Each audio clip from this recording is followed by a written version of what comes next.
In today's video, I'm going to be talking about doing a hair transplantation without medication, without finasteride. Is it worth it? And what to expect. I'm going to be reacting to a video uploaded by Baldcafe where he interviewed one of his subscribers who decided to have a hair transplant done without medication, and I'm going to be reacting to what happened several years later. And before we start, as always, shout out to our sponsor GoFiber. These are hair building fibers you can use to mask any thinning or patchy areas on your scalp to make your hair look thicker and better. So make sure you check out the link in the video description below where you can visit GoFiber, get a free sample of your choice and try them out. See if you like them.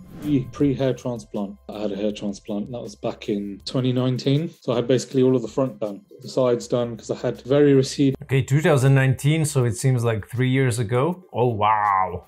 Oh yeah, so he did the temples during the first surgery, something that I'm not a fan of, okay? I'm not gonna advise it to like 80% of guys, especially the guys in their 20s. Some of the guys know why. I'm not gonna talk about this in the video. However, it's riskier, but he went for it.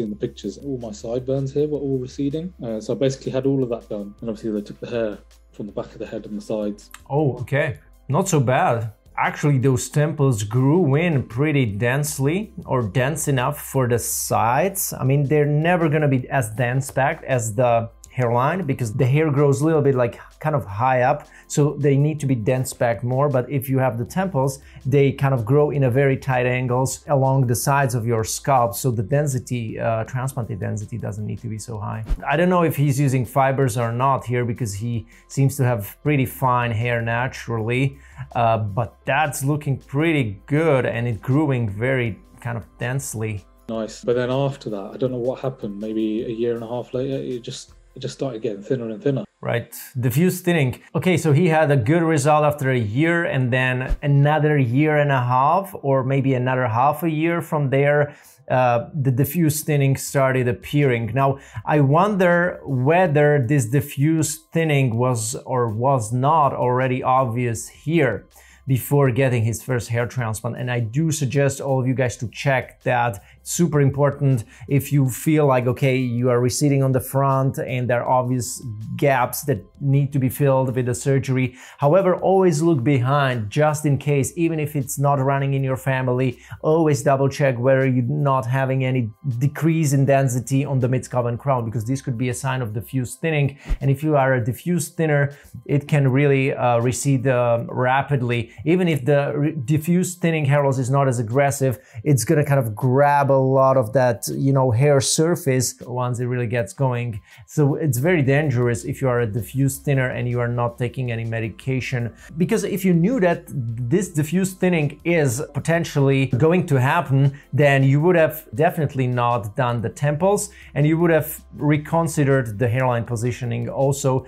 you would have probably positioned it a little bit higher even. Thin, and that's kind of just been playing on my mind ever since, taking finasteride, which I never took before, and that kind of helped a little bit but not loads. The latest picture where I've got my head down, the real bad thinning, that was last week before I shaved my head. It was just getting to a point where I took before. Okay, so he mentions that he started with finasteride after kind of noticed this obvious thinning, and this is already like, it's not the best time to start, obviously, but it's better than no start.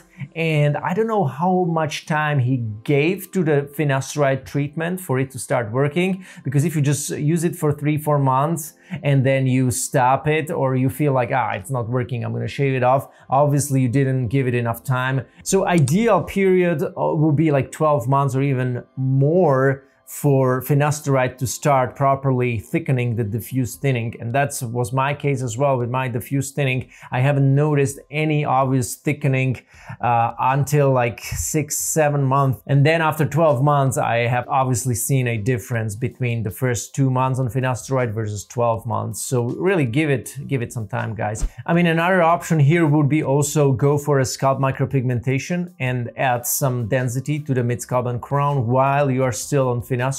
That would have definitely helped to create an illusion of fuller head of hair. Just a possible suggestion from my side. The real bad thinning, that was last week before I shaved my head. It was just getting to a point where nothing was really working. I just kind of had to go for it and just shave my head. some angles, I do really like it. Wow, okay.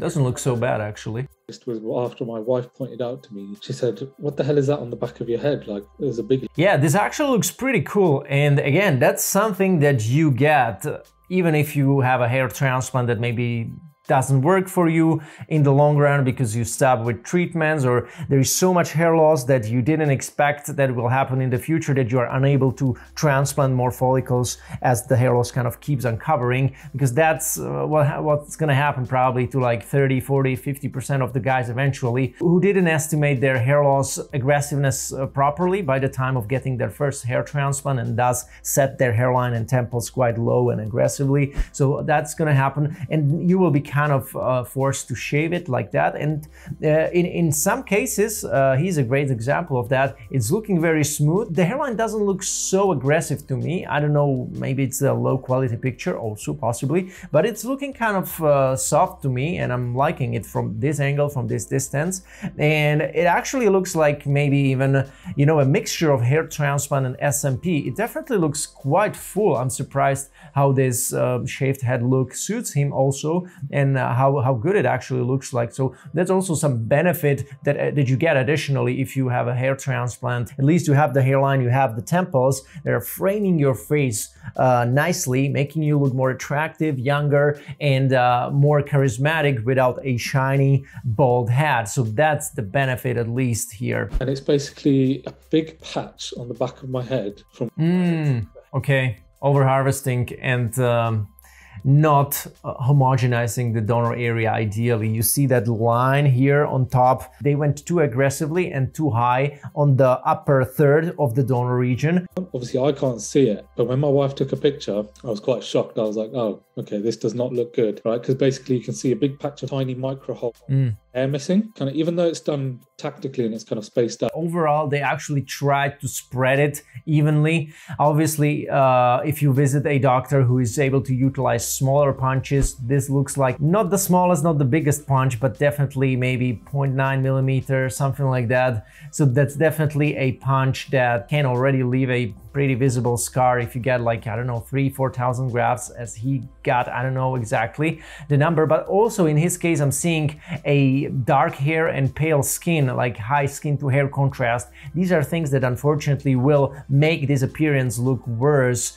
on the donor. When you've got kind of like this shaven head buzz cut, it's really visible. So yeah, it's kind of one of them ones. I wish I hadn't got. Again, you can use pigmentation, you can use the, you know, hair tattoo. Obviously it's not a tattoo, they don't go as deep and they don't pull it as like a line. If you get a real tattoo, they just do like dots, spread them over, and they do not go as deep into the dermis. But yeah, that's the SMP that you ideally should be considering in such case to repair and make that appearance of the over-harvested or patchy or scarred donor area look better.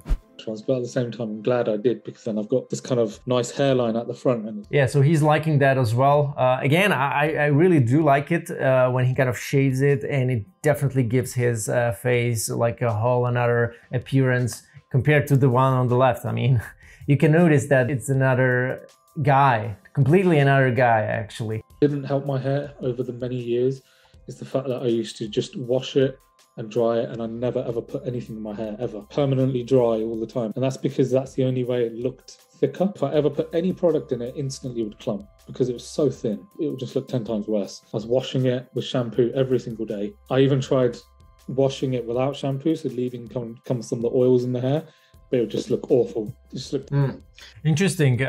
If you have such a super thin hair like this guy, so he wasn't even able to let this hair grow super long, or even like what I have right now, like maybe 8-9 centimeters, then you need to consider whether hair transplant is even something you really want, because transplanted hair is meant to be grown longer and stabbed longer, because then it can really utilize its coverage potential and its illusion of fullness and density. So in such case, you either just accept that you will never be able to achieve that and just get a pigmentation plus maybe some hair on top and strategically transplant some hair there to make it look like it's real, but like denser looking hair, I guess, or just shave it off or get a hair system, but never kind of strive for that full head of hair with like high volume. Like that's pretty unrealistic unless you know for a fact that you will not recede beyond a Norwood 3, 3.5 in the future, and then it's possible to then spec the rest in the front with what you have available. But if it's gonna be like looking worse, something like this guy got, right, the diffuse thinning, making him potentially Norwood 6 almost, like it's impossible to hope for that. Yeah.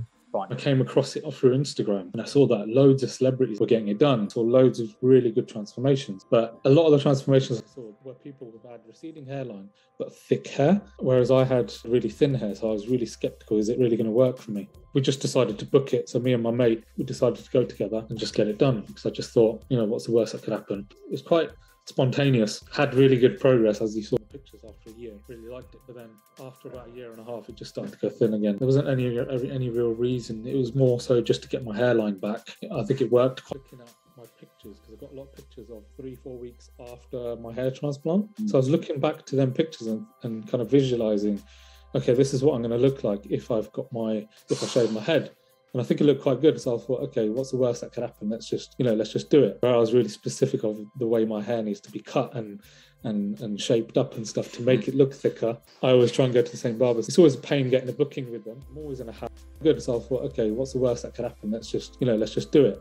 Okay, so he shaved his head eventually. He probably lost, I don't know, $2,000, $3,000 on a hair transplant, on a cheaper hair transplant in Turkey, because that's how this kind of design looks to me. So fine, okay, so be it. However, there are many people who are losing literally from $6,000, $7,000 all the way up to $20,000 on a hair transplant that didn't bring much to them in the long run. Maybe also initially looked pretty good for like a year, but then some other problems started to appear. One of them, you know, further recession, not being able to kind of save it or make it look good, and then people are also stressed, worried, don't know what to do next. And if you want to avoid that, if you want to avoid spending a lot of money for a hair transplant that will not make you happy in the long run, and you want to find out how to get a hair transplant in a way and with a doctor that will make it look great also for the long run, how to plan a proper strategy, then I will highly suggest you to check out the link in the video description below, where you can learn more about my one-on-one consulting services that are custom tailored to every single case. That's not a cookie cutter service that I'm offering. I've been doing it since the last 3 years, and it's a one-on-one call that is meant to help you with all these problems. Now, at the end of this video, as I promised, should you get a hair transplant with a finasteride or without finasteride? Should you be on treatment 100% of the time if you are considering a hair transplant? Generally, my experience is yes. However, I'm not a doctor. Doctors out there will tell you, some of them don't get on a treatment, you don't need. We can do a hair transplant without it. Some doctors are strictly against. They will not accept patients unless they have been on finasteride for at least 6 months, sometimes 12 months or more stricter clinics. There are also some clinics that will tell you, you need to get on treatment after, not before. So there are different opinions. As you have seen here, if you are not on finasteride before, you are not on finasteride after, it's gonna rapidly kind of lose thickness, okay? And I made, I guess, 2 videos by now that were also kind of related to getting a hair transplant without finasteride. So I'm going to link them up here or down in the description below so you can watch them. And in some cases, patients were able to recover their diffuse thinning or hair loss that kind of started after their hair transplant because they kind of started with finasteride after the surgery, and it was still not too late. And that's possible in many cases actually that I've seen. But again, ideally you want to start before if you want to be the most safest, okay? Now, do you need to take finasteride?